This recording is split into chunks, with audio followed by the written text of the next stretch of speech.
Hi, I'm Jay Gruenke, founder of the Balanced Runner System. I've been helping runners from beginner to Olympian improve their form and performance since 2003. And I'm here today with another stuck-at-home running form tip for you, from my living room to yours, with my husband washing the dishes in the background, as you can hear. Oh, he loves it when I mention him on these videos. Anyway, I'm here to help you use this time to become a better runner. And I want to talk more about downhill running right now. Because there's actually a lot to say. As far as technique goes, it's one of the more technique-heavy parts of running. And you know me, I've got a lot to say about technique for every part of running, or every kind of running. So yesterday we looked at just the thing that nobody tells you about running downhill, which is that you don't need to go up when you take off. Makes a huge difference, but there's a lot more to say.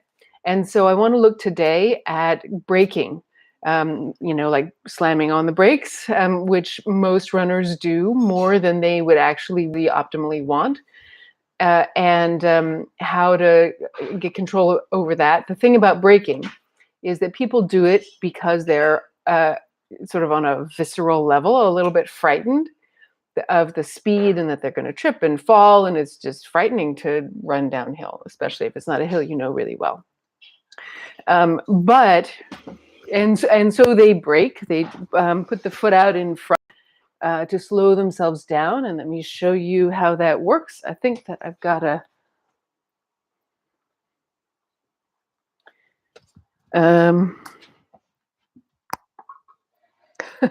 here's my hill. All right. Hard to stay in frame in this situation. So you put the foot out in front and with the knee fairly straight to slow themselves down. That's a very natural, common instinct for downhill running, but it creates this crazy jolt through your body. I mean, especially if you're also running fast at the same time. That is super uncomfortable and very stressful for your body, and it makes you more likely to hurt yourself, which then makes you more afraid, which then makes you brake more. So it's a vicious cycle.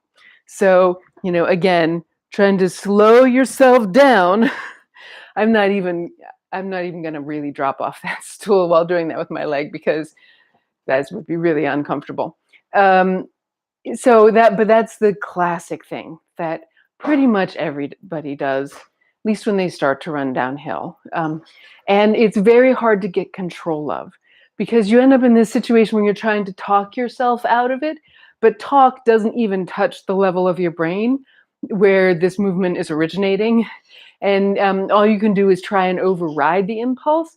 And trying to override movement impulses in the moment is never very successful, because it's two different parts of the brain, and one of them is faster and one of them is slower. The one creating the impulse is faster. And so you end up just adding more tension on top of this already tense thing that you're doing, and then more tends to go wrong, actually, as a result of doing that. It's like the basis of my practice is like that doesn't even work to change your running form that way. That will always come back and bite you in the behind. So how then do you stop going, like putting your leg out in front of you like this, running downhill? And the key to that is actually up here. So again, to give a full demo, so you're about to take a big step down, and people tend to not only put the foot out front, but they tend to go like that. Okay, so do you see what happened to my chest and my arms? And there's the classic downhill running thing of having the elbows stick way out. And that could be another video, and I'm not going to go all the way into that because there are pros and cons to that. But what sends the elbows out, it's not just the arms flapping, right? It's something you do with your chest and your rib cage. So I'm here to tell you today that the key to running more comfortably downhill is in your armpits. Because what's this wall of your armpit? Like, here's your pectoral muscle, Here's your shoulder blade and lats and teres major, I think, other muscles. But this part of your armpit, that's your rib cage. And you can actually feel that those are your, I mean, it's often a little tender because of muscle tension. But if you feel around in there, you realize, oh, ribs going down. So your upper ribs. And so you can access your upper ribs. Oops, poking my mic cords, probably sounds great. From your sternum, your breastbone, which works like a pump handle, right? You lift it up and it lifts up your ribs. But also, you can think of your ribs on the sides as like bucket handles, right? So they rise like that. So when they lift sideways, the front also lifts and the back also lifts. And so if you fan them apart, so right, you could just lift your shoulders using the muscles that, you know, the top head of your trapezius, the levator scapulae, just lifting your shoulders up, right? And people tend to think that that's where lifted shoulders come from, but you can also be doing it from your ribs and from your spine.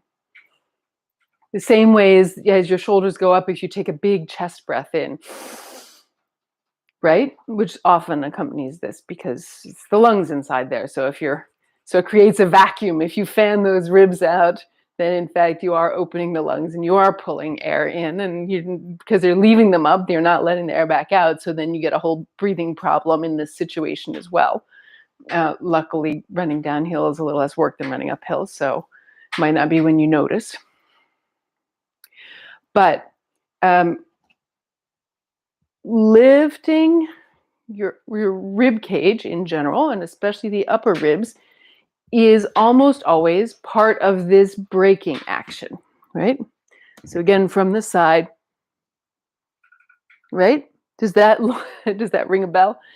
And you can actually stop this whole body. So every action is a whole body action, even if it doesn't seem to be. So you can actually reduce this, like putting the straight leg out front on the heel phenomenon by changing what you're doing up here. Okay? So I often just tell my clients, relax your armpits. So you let those ribs come down and go together. In fact, I want so badly to show you this. I'm going to take my mic off for a sec and run, or maybe an assistant would run get a bucket for me. Is there an assistant available? No. Back in a flash.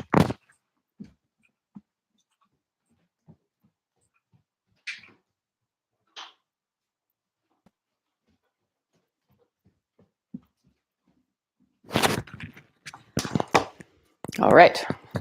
Didn't even miss me, I bet.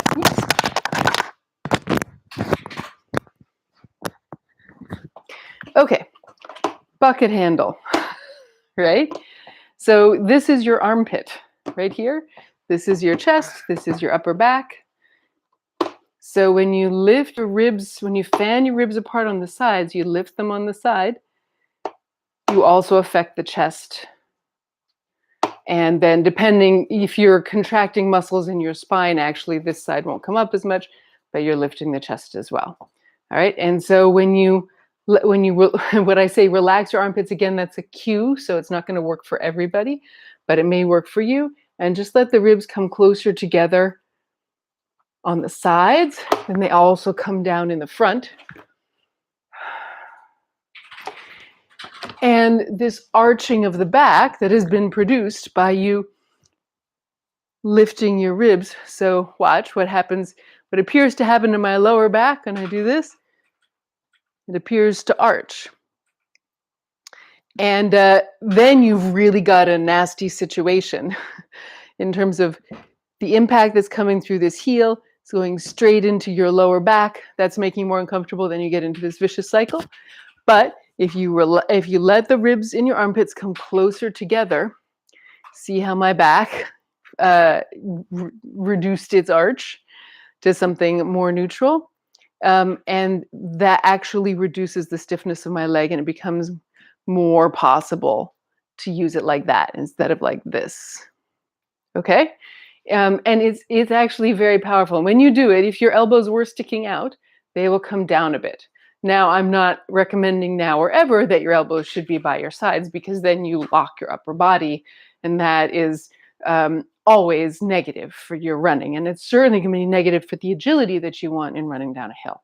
So, but if they're out here, that's a sign that you have lifted, you've fanned your upper ribs apart, you've lifted your chest, and you've gone into this.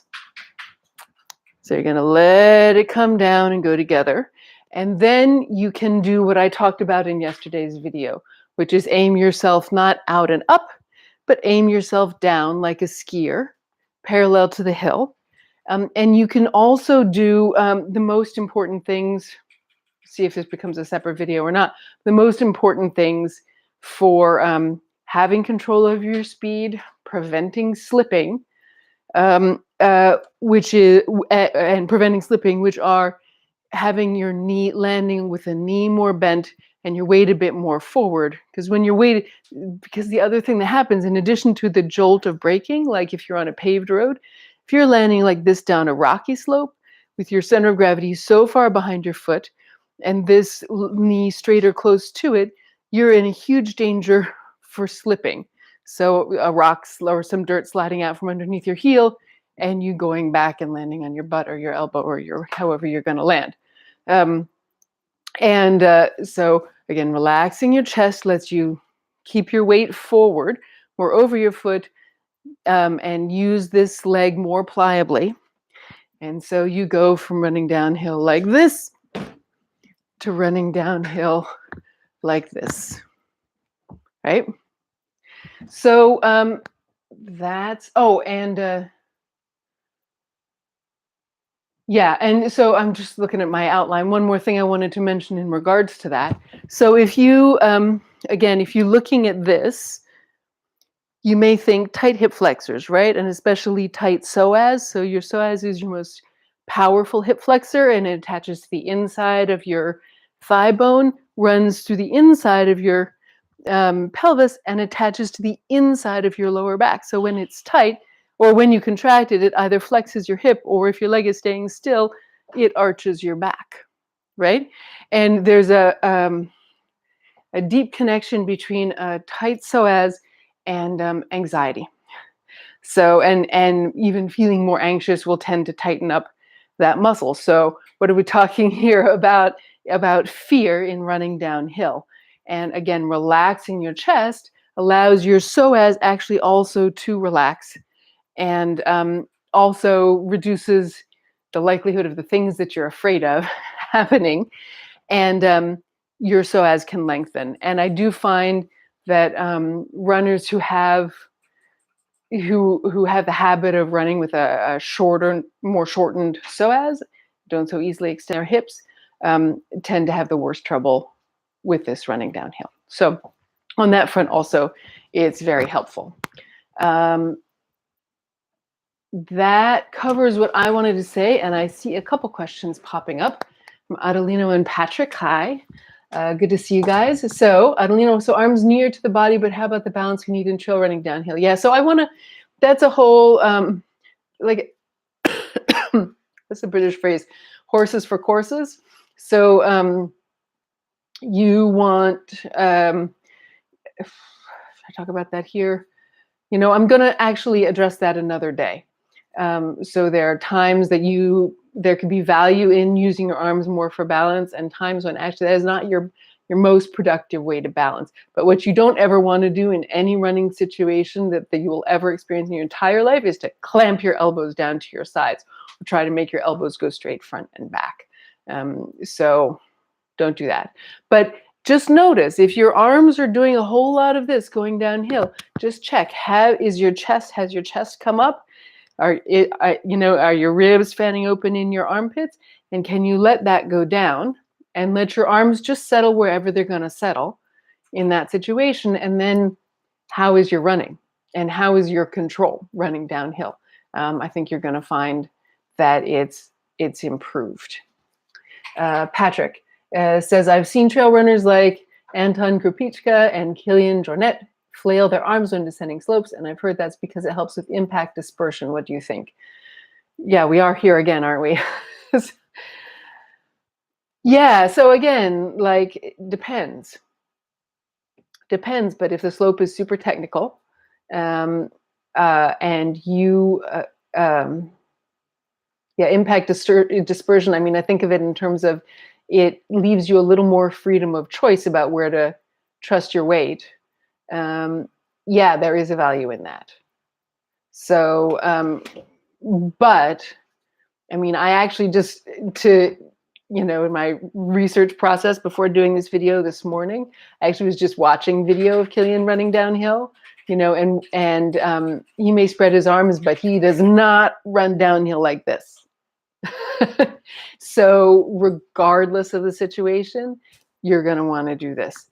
And we can talk a bit more about arms, because arms also, uh, and how, to what extent you're using them, um, uh, also connects to one more thing that I really want to say, a separate thing about downhill running, which is use of the frontal plane in downhill running. So let's make that tomorrow's video. Great questions, guys. So we'll wrap it up here. Thank you so much for watching. I hope this was valuable for you. If it was, please hit like so YouTube knows to share it with other runners who need this information. Please subscribe to my channel if you haven't already. And when you hit subscribe, you'll see a little bell next to that. I just learned that if you click that, then you get notifications of my new videos. So hopefully you'll really want those. And please check out all the great resources I have for you on balancedrunner.com. I'm going to put a resource that will help you with relaxing your chest in the description below. So definitely take advantage of that. And we will continue this very interesting topic tomorrow. Have a great day.